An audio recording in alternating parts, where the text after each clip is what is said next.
ada kata tanpa huruf dan suara? Quranul Karim adalah kalamullah, perkataan Allah.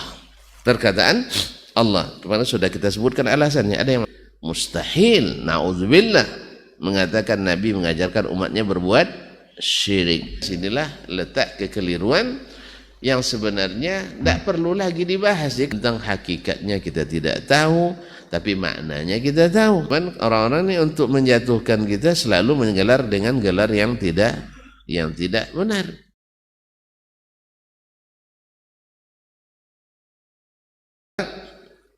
Anil lafzi bil Quran. Saya bertanya kepada Ishaq bin Rahuyah tentang melafazkan Al-Quran itu. Lafaz membaca Al-Quran kan dilafazkan itu. Ya, dilafazkan tentu dengan huruf dan suara. Ada lafaz tanpa huruf dan suara? Ada kata tanpa huruf dan suara? Tidak ada, kecuali kata dalam bahasa Korea. Jurus. Tidak pakai suara kan? Tapi tuntun pakai suara. Ya, gitu ya. Nah, jurus silat, karate tidak tahu ya tuntun. Nah, itu bahasa Jepun. Taib Al-Qur'anu la yanbaghi an yunadhara fi hadha. Ini sebenarnya tidak perlu lagi didiskusikan. Sudah final ini. Ini sudah final. Apa finalnya? Al-Qur'anu kalamullah ghairu makhluq. Al-Quran itu perkataan Allah, bukan makhluk. Tidak perlu diskusikan lagi. Sudah selesai ijma'nya as-sahaba, ijma'nya as-salaf, bahwa Al-Quranul Karim adalah kalamullah, perkataan Allah. Perkataan Allah. Kemarin sudah kita sebutkan alasannya. Ada yang masih ingat? Nah, pelajaran perkenalan lalu. Masa diulang lagi?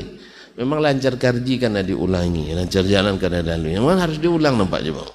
Satu, Al-Quran tak pernah bisa ditiru. Sah? Sedangkan hadis Nabi yang merupakan afsahul Arab, orang Arab yang paling fasih, hadisnya masih bisa ditiru. Sehingga ada kumpulan hadis palsu dan ada kumpulan ayat palsu, ada? Nggak ada, alhamdulillah. Karena langsung diketahui, tidak bisa orang niru-niru. Jelas? Yang kedua, karena makhluk tidak mungkin menyerupai al-Khaliq. Laisa kamitslihi syai'un. Jelas? Yang kedua, Nabi mengajarkan, bahkan melaksanakan doa dengan bertawassul, atau bukan tawassul, dengan berlindung kepada kalimat-kalimat Allah. Berarti kalau kalimat-kalimat Allah, yang Al-Quran kan kalimat-kalimat dari Allah Subhanahu wa taala, perkataan Allah. Andainya kalimat-kalimat Allah itu makhluk, berarti Nabi sudah mengajar kita ta'awudz dengan makhluk. Dan berta'awudz kepada makhluk hukumnya syirik. Mustahil, na'udzubillah, mengatakan Nabi mengajarkan umatnya berbuat syirik. Misalnya doa a'udzu bikalimatillahi tammati min syarri ma khalaq. Aku berlindung kepada kalimat-kalimat Allah yang maha sempurna dari kejahatan apapun yang Dia ciptakan. Berarti tidak boleh, andainya dia makhluk takkan mungkin boleh isti'adzah kepada kalimat-kalimat Allah. Yang ketiga, lupa lagi, Bang. Allah membedakan antara makhluknya dan perintahnya. Allah membedakan ala lawul khalqu wal amru. Ingat, milik Allah lah penciptaan dan milik Allah pula perintah. Makanya Allah bedakan antara makhluknya dengan perintahnya.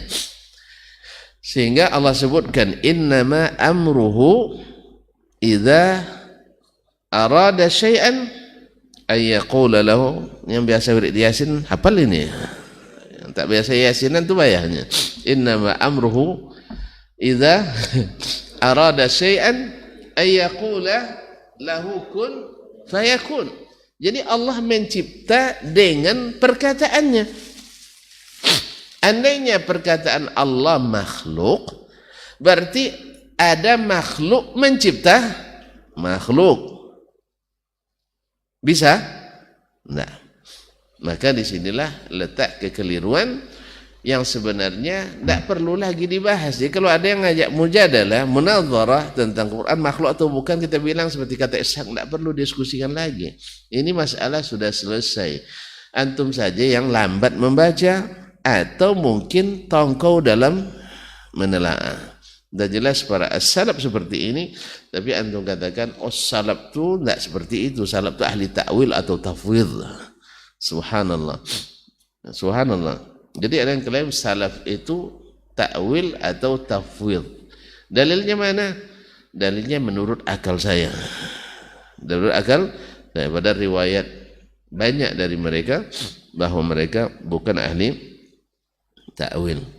Nah, kaum muslimin dan muslimat dirahmati Allah Subhanahu wa taala. Jadi lalu beliau tegaskan la yanbaghi ayyunadhara fi hadha. Ini tak perlu lagi didiskusikan. Kan bab masalahnya sudah jelas dan terang bahwasanya Al-Qur'an di kalam adalah kalamullah ghairu makhluk, bukan makhluk. Jelas Masyayikh? Ini kok apa pula dibahas-bahas ini Ustaz? Karena sudah dibahas orang, itu masalahnya. Ya, dibahas. Padahal sebenarnya ini tidak perlu dibahas, cuman supaya tidak salah dengar nanti sehingga sampai juga dibahas oleh para ulama. Zaman Nabi tak dibahas karena mereka ngangguk ketika Nabi katakan wa in ahadum minal musyrikin istajaraka faajirhu hatta yasma'a kalam Allah. Apabila seorang musyrikin minta suaka kepadamu, maka berikan suaka. Tahu suaka? Nah, minta perlindungan dan keamanan kan? Maka lindungilah dia hatta yasma'a kalam Allah, sampai dia mendengar perkataan Allah. Dan mereka sudah maklum bahwa perkataan Allah itu dengan huruf dan suara. Sebab kalau tak pakai huruf, tak pakai suara, itu namanya apa? Bergumam. Bukan berkata kalam. Makanya orang Arab membedakan antara kalam dengan bukan kalam. Kalau ini maksud adalah kalamun nafsi, perkataan yang ada dalam hati, itu mereka tak sebutnya yatakallam, fulan yatakallam. Kalau itu juga maksud mesti yatakallamu fi nafsihi. Mesti ini kan tak dikenal makna itu kalamun nafsi. Yang kedua, mereka saudara-saudara kita yang mengatakan Allah berkata betul, tapi kalamun nafsi adalah perkataan yang ada dalam jiwanya. Taib, tapi tuan-tuan juga mengingkari Allah nafs. Juga mengatakan Allah bukan nafsun. Bukan nafs. Berarti di mana datang kalamun nafsi? Paham maknanya? Saudara kita ahli kalam mengingkari Allah itu punya nafsun, punya jiwa. Tak boleh disebut nafs, tak boleh disebut syai'. Karena syai' itu adalah sesuatu yang benda. Nafs itu adalah benda dan Allah bukan benda. Taib. Lalu tuan-tuan mengatakan Allah kalam. Di antara sifat kalam kan ada, di antara sifat 20 kan ada kalam. Taib. Berarti kalam Allah pakai suara. Nah, itu kalamun nafsi. Perkataan yang ada dalam nafsinya. Taib. Tapi tuan-tuan tak mengakui bahwa Allah punya nafs. Paham tak? Paham? Walaupun kita umat Islam, kita Ahlus Sunnah wal Jamaah mengikut saja apa yang dikatakan oleh Allah tentang dirinya tanpa mengetahui hakikatnya, tapi maknanya kita paham. Bukankah doa Nabi Isa alaihissalam atau Allah mengisahkan tentang Nabi Isa, ta'lamu ma fi nafsi wa la a'lamu ma fi nafsik. Aku tahu, engkau tahu apa yang ada dalam hatiku, dalam jiwaku, dan aku tidak tahu ada apa yang ada dalam nafsimu. Jelas? Berarti Allah sendiri mengisbatkan itu. Maka kita isbatkan seperti yang disebutkannya. Tentang hakikatnya kita tidak tahu, tapi maknanya kita tahu.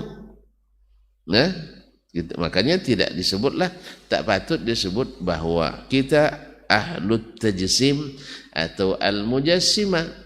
Cuman orang-orang ini untuk menjatuhkan kita selalu menggelar dengan gelar yang tidak benar. Makanya kalau tidak menuduh kan ini orang kalau sudah kehilangan ilmu akhirnya menuduh.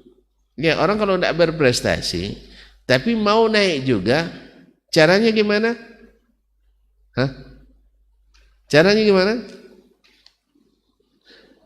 Antum tak punya prestasi, tapi mau pimpinan juga. Gimana caranya? Hah? Nggak paham. Nggak jadi ngaji. Ada orang ambisi jadi pimpinan, tapi dia tak punya kemampuan. Yang lain punya kemampuan. Gimana caranya? Fitnah. Makanya kalau kerjanya tukang fitnah, berarti kehabisan bahan. Kehabisan bahan. Sebab kalau dibaca nanti, dibuka-buka kembali kitab-kitab riwayat as-salaf, akan ketahuan bahwasanya itu dusta.